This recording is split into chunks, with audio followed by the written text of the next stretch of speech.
What's going on, everybody, and welcome back to Comic Breakdown. In today's video, we're hopping into The Thing, issue number 2. Right now, Ben, the tank of the Fantastic Four, he is New York City's most wanted, but not by the police, by Kingpin. When a man shows up to Ben's door, it's his childhood bully, but he's come to Ben because he needs some help. His niece has gone missing, and so having nowhere else to turn, he came to Ben. Ben is soon gonna learn that the trail he is on, it's gonna lead to some of the world's deadliest assassins. One of the biggest criminal organizations in New York City. He doesn't know it yet, but he has been targeted by Bullseye. With that being said, let's dive into this breakdown. Alright gang, so we're picking up with Ben and Marty. Now Marty talks about back in the day a lot. Specifically, he talks about how he used to beat up Ben back in the day. Now he tells Ben it's not really a big deal that I go around bragging about it. We were just kids goofing around. But Ben doesn't necessarily see it that way. He tells Marty if it's not such a big deal, how come every time I go back home, I gotta hear somebody tell me that you're running around talking about it? And if it's such a joke, what's funny about it? It's where Marty says, you know, the only thing that's really funny about it is I'm the only guy on the Lower East Side who has ever beat up the Thing. Obviously, Ben doesn't find this very funny, but he tells Marty, how about we stop reminiscing about the past and let's focus on who took your sister's kid. That is priority number 1. Priority number 2 is figuring out how Gladiator ended up with super strength. There are 2 different gladiators, and this is not the one with super strength.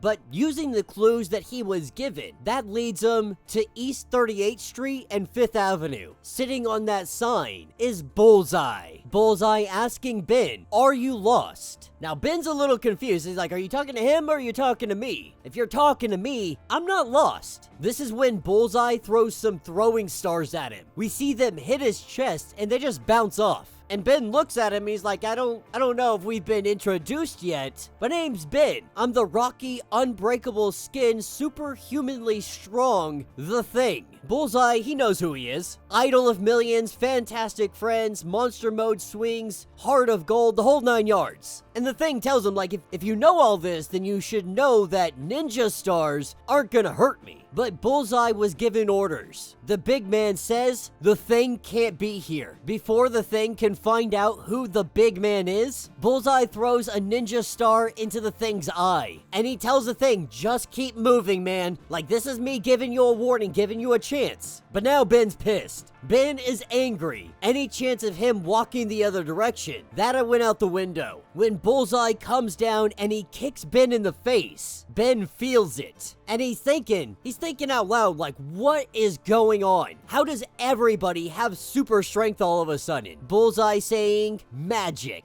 But Ben, he doesn't have time for magic. As he goes charging in on Bullseye, Bullseye's telling him, like, listen, man, we don't have to do any of this. You can just leave and go right now. We call it a day. This is when he throws a razor blade and he's able to hit the gum of the Thing. He's able to hit his gums with a razor blade. At this point, I mean, it's not really doing anything to him. It's just irritating Ben. And Ben's getting to the point, he's like, I'm tired of screwing around with you. What do you know about the missing girl? What do you know about this man's niece? Of course, Bullseye tells him, you gotta be more specific, man. Like, I've killed a lot of guys' nieces. When Marty says that it's an 8-year-old girl, going on to describe her, Bullseye, he stops everything right then and there. He's like, whoa, like, both of y'all need to calm down because I don't have anything to do with an 8-year-old girl. I may be a psychopath, but I'm not that kind of psychopath.